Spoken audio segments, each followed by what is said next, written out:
A warm welcome to Zen Pop-Ups, the series.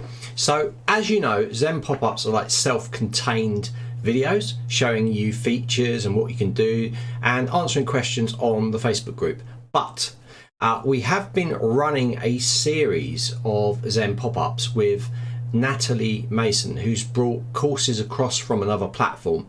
So what we did is we had a brand new site and we're building it through each of the Zen pop-ups they are being added to. So if you want to see how a site is built from the ground up right the way through to a membership site, then this is a series that you should definitely subscribe and hit the bell icon for.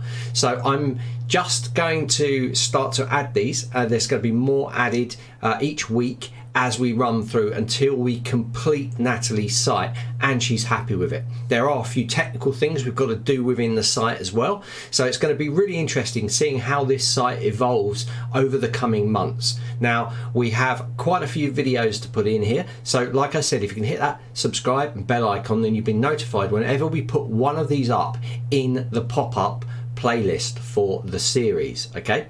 So I'm going to just say a warm welcome to you all. Hope you enjoy these. Give us the thumbs up, write some comments in there, how you think it's going and all these sort of things, and we'll see you very soon. So make sure you click the series pop-up for the playlist, and that way you're going to see them in order. I've put them 1, 2, 3, 4, etc. So you can see the actual lectures 1, 2, 3, 4. So you can work your way through them. So if you want to do it over the course of a few weeks, you can just know where you're up to. Just remember where you're up to, and then you'll be set to go. So see you soon, and I hope you enjoy this little series from us at Zenler.